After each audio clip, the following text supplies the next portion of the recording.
So Labour has blasted Rishi's raw deal, accusing the Tories of leaving families £1,200 worse off, despite a 2% reduction in national insurance contributions coming into force from tomorrow. Well, it comes as the Prime Minister says he expects the general election to take place later this year, quashing rumours of a May election. Labour MP Jonathan Ashworth joins us now from Wellingborough. Good morning to you. So do you feel election ready? How confident are Labour feeling at the moment? We know you've got this big lead currently, but your chief campaign strategist, Morgan McSweeney, has warned that these early poll leads can collapse in a matter of weeks. Well, the Labour Party would never be complacent because in the end it's the British public who decide general elections, and I think the British public will be hugely disappointed that Rishi Sunak appeared yesterday to postpone the general election till later in the year. People will ask, what is he running scared of? What has he got to hide? Why is he continuing to squat in Downing Street? Because I do believe that after 14 years of decline, 14 years of economic failure, where our NHS is on its knees with record waiting lists, that there is a yearning for change across the country. People want to turn the page on this Conservative government, and they want a new approach, which is why we're putting forward policies to grow our economy, to raise living standards, to rebuild our NHS, whereas the Tories are hammering working people, not just with mortgage rises, but with more tax, people paying £1,200 on average more in tax, thanks to the 25 Tory tax rises under this Tory government. But do you think you're being clear enough on those policies? We had the speech from Sir Keir Starmer yesterday, but there still doesn't seem to be clarity on the actual concrete proposals. You mentioned tax there, on income tax, for example. Would you commit to cutting it?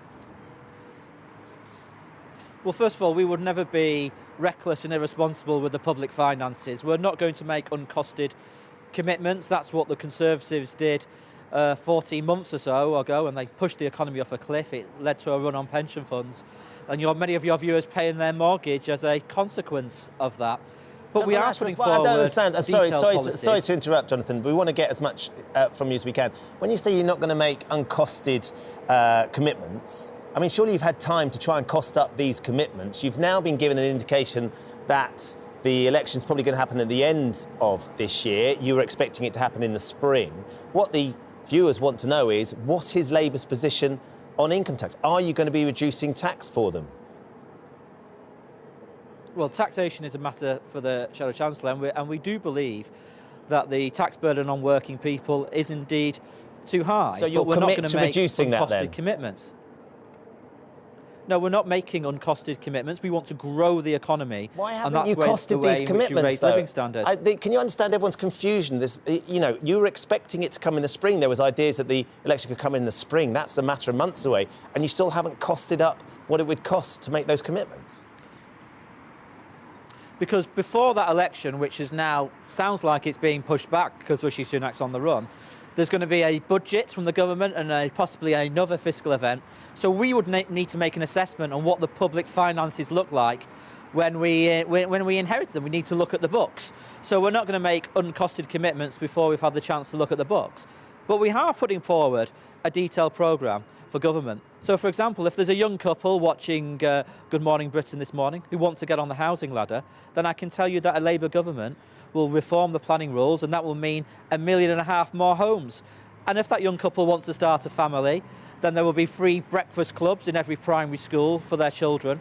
And if that young couple or any of your viewers, God forbid, fall ill, we're going to deliver 2 million more appointments in our National Health Service. We're going to deliver state-of-the-art equipment to speed up cancer diagnosis in our National Health Service. We're going to deliver more dentistry appointments, and we're going to deliver better mental health provision. It's all very good, but I still think there'll be people watching who do not get access. That's detailed policies we're putting forward. But people would still be concerned about this central issue of income tax. And when your Shadow Chancellor, Rachel Reeves, has said, for example, that the freeze in income tax thresholds is picking the pockets of working people, and yet you still won't commit to changing that.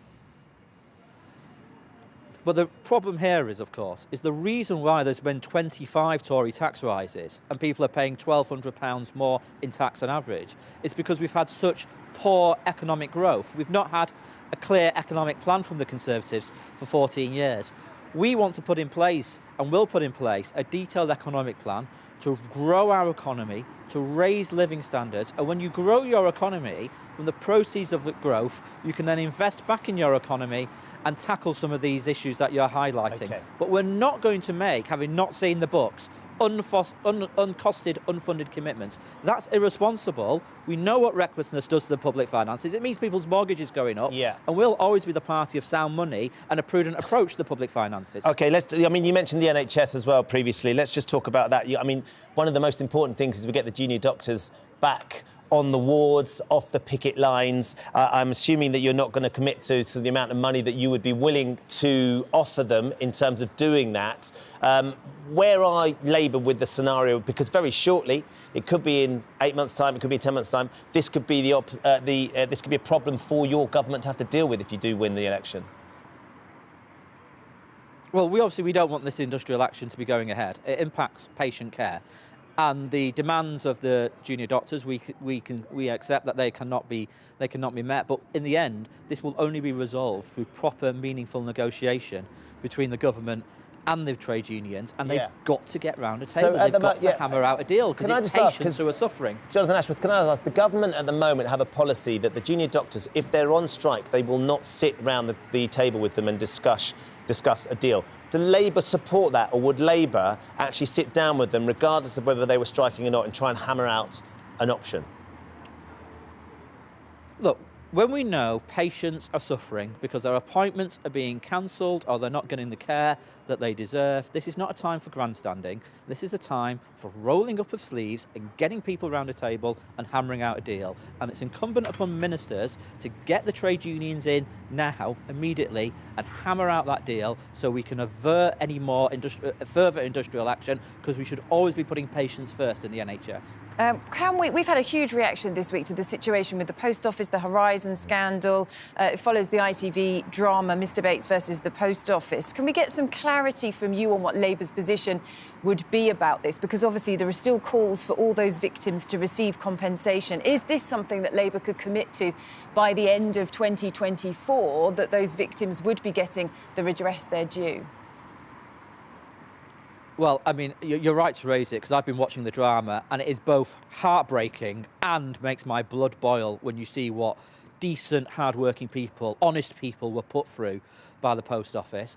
Obviously, the people deserve compensation, but I think there's also questions for some of the IT companies who provided these contracts. I mean, this IT company is benefiting to the tune of about £500 million of public money at the moment. Yeah. And I think there are questions for ministers about what is going on and how that money is being spent. And serious questions need to be asked of these if Labour IT come to companies who power, provide Jonathan these. Ashworth, if Labour come to power, would you ensure that those people that deserve the redress, as Charlotte suggested, would get that compensation by the end of 2024? Well, we have said these people should get the compensation. We've not looked at a time frame, but people should get the compensation. They obviously should get it as quickly as possible, obviously. And there's questions for the IT companies who provided these contracts, who I think need to be held to account. And there needs to be questions about the £500 million worth of public money they're getting at the moment. OK, we're going to have to leave it there, but we appreciate you joining us this morning. Thanks very much, Jonathan Ashworth. Thank you.